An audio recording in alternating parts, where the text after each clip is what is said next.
عليكم ورحمة الله وبركاته.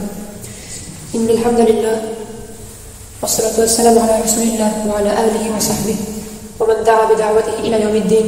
أما بعد, শীতকালে সে সাহাবারা যেটা করতেন, তারা শীতের সময়টাকে গনিমত মনে করতেন। কেন গনিমত মনে করতেন? কারণ যে উদ্দেশ্যে সৃষ্টি করেছেন সেই উদ্দেশ্য সফল করার জন্য সবচেয়ে উপযুক্ত সময় হচ্ছে এই শীতকাল। সুনানে বাইহাকী এবং মুসনাদ আহমদের মধ্যে একটি হাদিস এসেছে, আবু সাঈদ আল-খুদরি রাদিয়াল্লাহু আনহু বলেন যে আশিতা ও রাবিউল মুমিন, আমরা বসন্তকাল বলি না, তো তিনি বলছেন মুমিনের বসন্তকাল হচ্ছে শীতকাল। কেন? তুলা লাইলা ফাকাবাহু, শীতকাল রাতটা অনেক লম্বা আর এতে সে কি আমল করতে পারে। দেখুন সাহাবায়ে কেরাম যারা সফল মানুষ হিসেবে দুনিয়া থেকে বিদায় নিয়েছেন, যারা সৃষ্টির উদ্দেশ্য সফল করতে পেরেছেন, তাদের চিন্তা ভাবনা কেমন ছিল? বলছেন মুমিনের বসন্তকাল হচ্ছে শীতকাল, কারণ অনেক লম্বা রাত দেখে আমল করা যায়। আর দিন হয় ছোট এবং তাতে সিয়াম পালন করা যায়। তো এটা হচ্ছে সচেতন মুমিন এবং অসচেতন মুসলিমের মধ্যে পার্থক্য। এই জন্য ওমর ইবনে খাত্তাব রাদিয়াল্লাহু আনহু বলতেন যে আশিতা গনিমাতুল লিল আবিদিন, যারা দাসত্ব করতে চায় তাদের জন্য গনিমত হচ্ছে শীতকাল। দিনের বেলায় ইবাদত করার সুযোগ আছে, রাতের বেলাও আছে। আবু হুরায়রা রাদিয়াল্লাহু আনহু বলেছেন যে আলা আদুল্লুকুম আলাল গনিমাতিল বারিদা, আমি কি তোমাদেরকে ঠান্ডা গনিমতের সন্ধান দেব না? তখন তিনি বলছেন যে সিয়াম ফি শীতা, শীতকালে সিয়াম পালন করা। নীরব গনিমত, তেমন কোনো কষ্ট পরিশ্রম করতে পারে না। এই সহিহ মুসলিমের মধ্যে এসেছে আলা আদুল্লুকুম, রাসূলুল্লাহ সাল্লাল্লাহু আলাইহি ওয়াসাল্লাম বলছেন আলা আদুল্লুকুম আলা মা ইয়াহফুযু বিহিল খাতায়া ওয়া ইয়ারফা'ু বিহি দারাজাত, আমি কি তোমাদেরকে সন্ধান দিব না যে কাজের মাধ্যমে আল্লাহ তাআলা গুনাহ মাফ করে দেন এবং তার মর্যাদা অনেক গুণে বাড়িয়ে দেন? সাহাবায়ে বললেন যে পারেন রাসূলুল্লাহ, যে অবশ্যই আপনি বলবেন ইয়া রাসূলুল্লাহ। তিনি বললেন ইসবাগুল ওযু আলাল মাকারি, যখন ওযু করতে মন চায় না, কষ্ট হয়, ওরকম সময় ওযু করা। শীতকালে তো ঢাকা শহরে এটা পাওয়া যায় না, কিন্তু গ্রামে গেলে ঠান্ডা পানিতে ওযু করতে অনেক কষ্ট হয়। এরপর বলছেন ওয়াকাসরাতুল খুতা ইলাল মাসাজিদ, অধিক পরিমাণে হাঁটা মসজিদে যাওয়ার জন্য। মসজিদে যাওয়ার জন্য যে কদম ফেলা হয় সেই কদমের বিনিময়ে আল্লাহ তার গুনাহ মাফ করে দেন, তার মর্যাদা বাড়িয়ে দেন। আর শীতকালে করাটা কঠিন। এক ওয়াক্ত সালাতের পর আরেক ওয়াক্ত সালাতের জন্য অপেক্ষা করা, অথবা যে ওয়াক্ত সালাতের সময় হচ্ছে সেই সালাতের জন্য অপেক্ষা করা।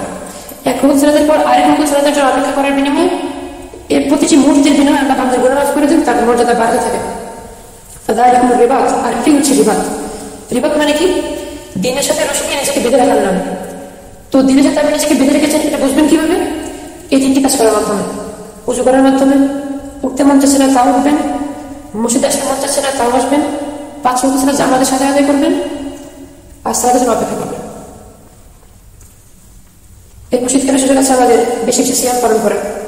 ছোট দিন, আপনি ফজর আগে খেয়ে নিলেন, সারাদিন অফিস করে সন্ধ্যায় বাসায় এসে ইফতার করে ফেললেন। আর আমরা ছাত্ররা যারা আছি, আমরা তো 2 দিনের মধ্যে ইনশাআল্লাহ বাড়িতে চলে যাচ্ছি। তো এখানে হয়তো ক্লাস নেওয়ার কারণে সিয়াম পালন করা একটু কঠিন ছিল বা কষ্ট ছিল, তো বাড়িতে আর সে সমস্যা নেই, সেখানে আমরা সহজেই আমলটা করতে পারি। এরপর রাত অনেক লম্বা, সুতরাং তাড়াতাড়ি ঘুমিয়ে আপনি এই ফজিলতটা নিতে পারেন। শেষে তারা বান্দাকে ডাকেন। হাদিসে এসেছে ইয়াজিবু রাব্বুনা সামাই দুনিয়া হিনা ইয়াকফুরু ফিল লাইল, রাতের এক জিকা সুদিকরণ হওয়ার পর আল্লাহ দুনিয়ার আসমানে নেমে আসেন, এসে ডাকতে থাকেন যে কার কি চাহিদা আছে আমাকে বলো, আমি পূরণ করে দেবো। কার ক্ষমার প্রয়োজন আমার কাছে বলো, আমি ক্ষমা করে দেবো। এভাবে ডাকতে থাকেন আল্লাহ তাআলা। তাই চেষ্টা করবো রাতের বেলা তাহাজ্জুদ সালাত আদায় করার জন্য। বাড়তি একটা আমরা শীতকালে করা যায়, সেটা হচ্ছে অনেক দূরত্ব মানুষ আছে যারা শীতকালে শীতের কাপড়ের ভাবে শীত নিবারণ করতে পারে না, রাতে শোয়ার জায়গা নেই, ঘুমাতে পারে না। আমাদের যাদের সামর্থ্য রয়েছে, আমরা আমাদের সামর্থ্যের ভিত্তিতে তাদের পাশে দাঁড়াবো। যদি আমরা অন্যের কষ্ট লাঘব করে দিই, তাহলে আমরা কষ্ট লাভ করে দেবেন কে? আল্লাহ তাআলা। রাসূলুল্লাহ সাল্লাল্লাহু আলাইহি ওয়াসাল্লাম বলছেন মান নাফাসা আল মুমিন কুরবাতান মিন কুরাবিদ দুনিয়া, যে ব্যক্তি দুনিয়াতে কোনো মুমিনের কষ্ট দূর করে দেবে, নাফাসাল্লাহু কুরবাতান মিন কুরাবি ইয়াউমিল কিয়ামাহ, তাহলে আল্লাহ তাআলা কিয়ামতের দিনের কষ্ট তার জন্য লাঘব করে দেবেন। আর সেদিনের কষ্ট তার কঠিন, ওই দিনের কষ্ট আল্লাহ দুনিয়াতে কারো কষ্ট দূর করার বিনিময়ে দূর করে দেবেন। ওমান ইয়াসসারা আলা মুহসিনিন, যে ব্যক্তি কারো বোঝা হালকা করে দেবে, ইয়াসসারাল্লাহু আলাইহি ফিদ দুনিয়া ওয়াল আখিরাহ, আল্লাহ দুনিয়াতে তার বোঝা হালকা করবেন, আখিরাতে তার বোঝা হালকা করবেন। ওয়াল্লাহু ফি আউনিল আবদ মা কানা আল আবদু ফি আউনি আখিহি, আল্লাহ ততক্ষণ সেই বান্দা সাহায্য করেন, সহযোগিতা লিপ্ত থাকেন যতক্ষণ সে অন্য বান্দা যতক্ষণ তার ভাইয়ের সহযোগিতা লিপ্ত থাকে, আল্লাহ ততক্ষণ সেই বান্দার সহযোগিতা করেন। সুতরাং এই কাজটা কি দর্শক আছেন আমাদের শীতকালে, আমরা সামর্থ্য অনুসারে এই কাজটা করার চেষ্টা করবো। আল্লাহু আকবার ওয়া ওয়ালিউত তাওফিক। আল্লাহ আমাদের শীতকালে এভাবে কাজে লাগানোর তৌফিক দান করুন। ওয়া সাল্লাল্লাহু আলা সাইয়্যিদিনা মুহাম্মদ ওয়া আলা আলিহি ওয়া সাহবিহি আজমাইন।